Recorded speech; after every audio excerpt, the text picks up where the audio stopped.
အင်္ဂလိပ်စကားပြောတဲ့အခါဒီလိုအမှားတွေကိုလုံးဝမလုပ်ပါနဲ့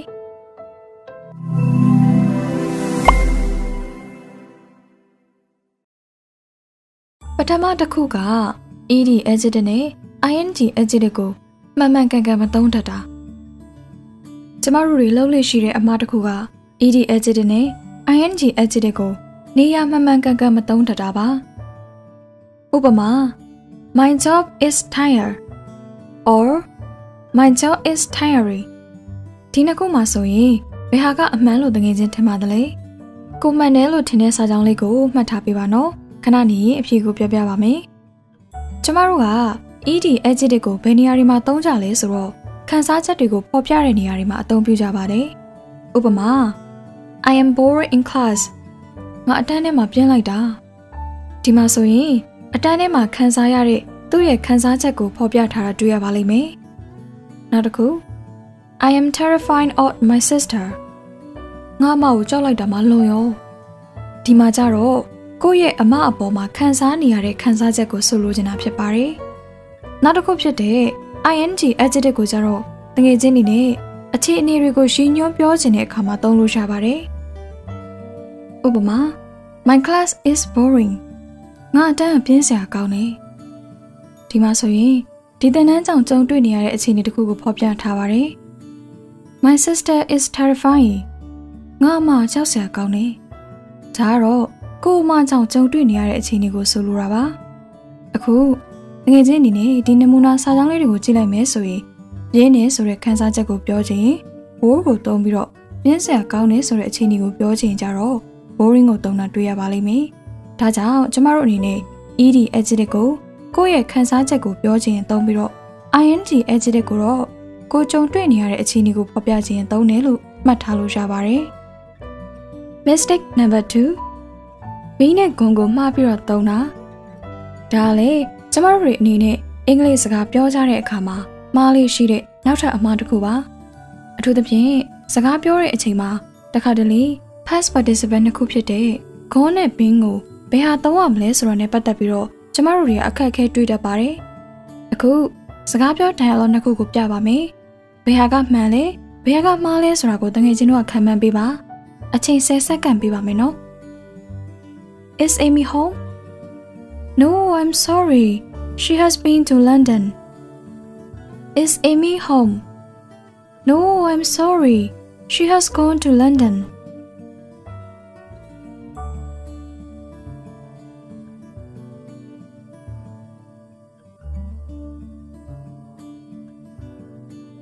အဖြေမှန်ကတော့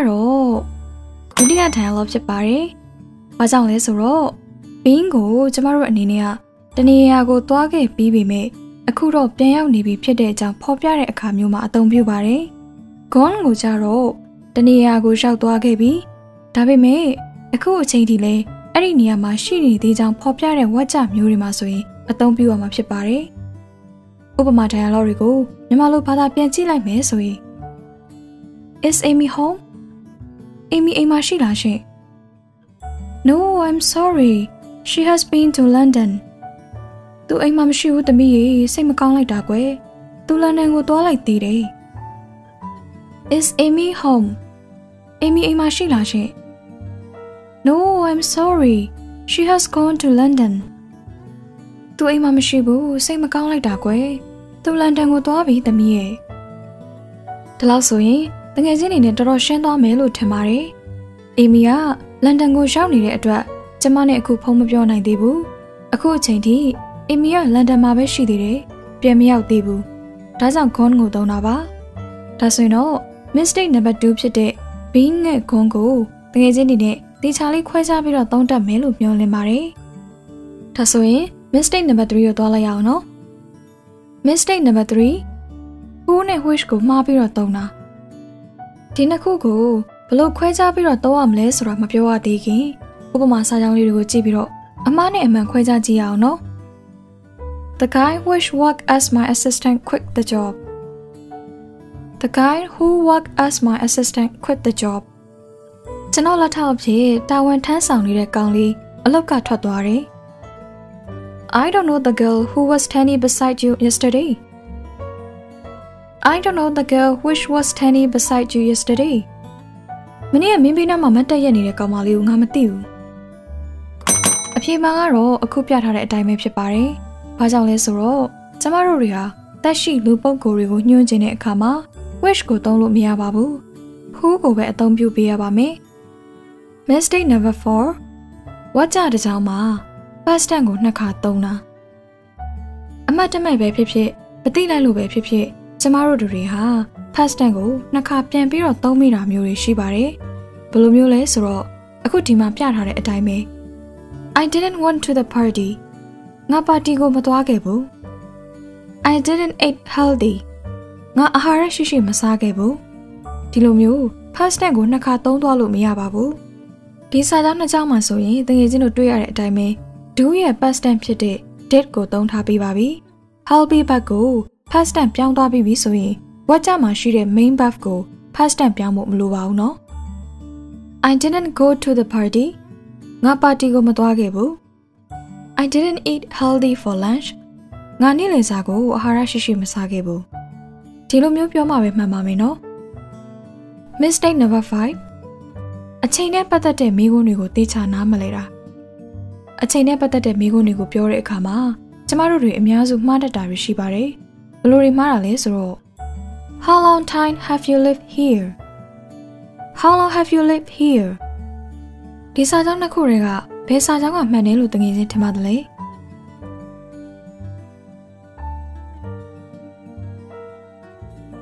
အဖြေမှန်ကတော့ဒုတိယစာကြောင်းဖြစ်ပါတယ်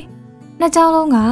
မင်းဒီမှာနေတာအချိန်ဘယ်လောက်ကြာပြီလဲလို့အဓိပ္ပာယ်ရှာပေမဲ့ကျမတို့အနေနဲ့ time ဆိုတဲ့အချိန်စကားလုံးကိုလောင်းနဲ့တွဲသုံးလို့မရပါဘူးနော်ဒါမှမဟုတ်ကျမတို့က time ကိုသုံးချင်နေဆိုရင်တော့ money နဲ့တွဲသုံးရမှာအဆင်ပြေပါတယ်ဒီလိုမျိုး how many times ဆိုမိမယ်ဆိုရင်တစ်ကြိမ်နှစ်ကြိမ်သုံးကြိမ်စတဲ့အချိန်အရေအတွက်ကိုမေးတဲ့ပုံစံမျိုးဖြစ်သွားပါတယ်ဥပမာ How many times have you seen that film? ဒီရုပ်ရှင်ကိုဘယ်နှကြိမ်လောက်ကြည့်ဘူးလဲ I've seen it twice. It is great. ငါကြည့်တာဒါနှစ်ကြိမ်မြောက်ပဲအရင်ကြည့်လို့ကောင်းတယ်နောက်တစ်ခုကတော့ time ကို money နဲ့တွေမကဘဲနဲ့ကျမတို့တွေအနေနဲ့ match နဲ့လည်းတွဲပြီးတော့သုံးလို့ရပါတယ်ဒါပေမဲ့အချိန်တိုလေးတွေကိုမေးတဲ့အခါမှာပဲ match ကိုသုံးရပါမယ်ဥပမာ How much time does it take to boil an egg? ကျိုးပြိုချက်ဖို့အချိန်ဘယ်လောက်စောင့်အောင်ပါလဲ It's about 5 minutes. 9 မိနစ်လောက်ပါပဲတကယ်လို့တကယ်ချင်းအနေနဲ့ကရှည်ကြာတဲ့အချိန်ကာလတစ်ခုကိုမေးချင်တော့ခုနပြောခဲ့တဲ့ how long ကိုပို့ပြီးတော့သုံးသင့်ပါတယ် Mistake number 6 prepositional verb တွေကိုသိချာမသုံးတတ်တာတကယ်တမ်းပြောရမယ်ဆိုရင်ဒါကကျမတို့တွေတောင်စကားပြောရင်အမြဲမမှန်ပါဘူးအခုမှစပြီးတော့လေ့လာနေတဲ့သူဆိုရင်ပို့ပြီးတော့ဆိုနိုင်ပါတယ်တကယ်ချင်းအနေနဲ့ prepositional verb တွေကိုသိချာသုံးတတ်ချင်နေဆိုရင်တော့လောက်ရမှာကတစ်ခုပဲရှိပါတယ်အဲ့ဒါကလေ့လာပြီးတော့လေ့ကျင့်မှုများများလုပ်ဖို့ပါပဲတရထင်းနဲ့ကျွမ်းကျင်တဲ့နေတော့မရှိပါဘူးကျမတို့တွေအနေနဲ့တေချာပေါက်အမှားတွေလုပ်မိပါလိမ့်မယ်ဒါတွေကိုအမှန်ပြင်းနေပဲတဖြည်းဖြည်းကျွမ်းကျင်လာမှာပါကဲဒါဆိုဥပမာလေးတွေကိုကြည့်ပြီးတော့မှဘလို့တွေမှားကြလဲဆိုတာကိုခံမရအောင်နော် Robin was accused for the theft that happened yesterday Robin ဟာမနေ့ကဖြစ်ခဲ့တဲ့ခိုးမှုအတွက်ဆွဆွဲခံခဲ့ရတယ်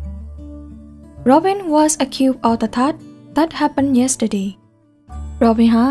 မနေ့ကဖြစ်ခဲ့တဲ့ခိုးမှုမှာဆွဆွဲခံခဲ့ရတယ်။ဒီစာကြောင်းနှစ်ကြောင်းမှာဘယ်ဟာမှန်တယ်လို့တကယ်ချင်းထင်ပါတယ်လေ။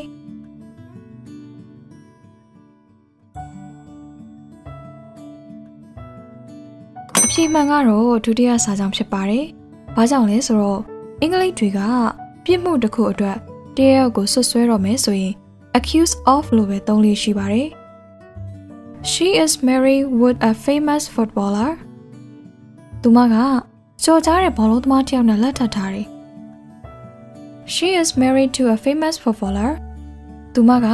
ကြော်ကြားတဲ့ဘောလုံးသမားတစ်ယောက်နဲ့လက်ထပ်ထားတယ်။ဒီစာကြောင်းနှစ်ကြောင်းမှာဆိုရောဘယ်ဟာကမှန်မယ်လို့တကယ်ချင်းထင်ပါတယ်လေ။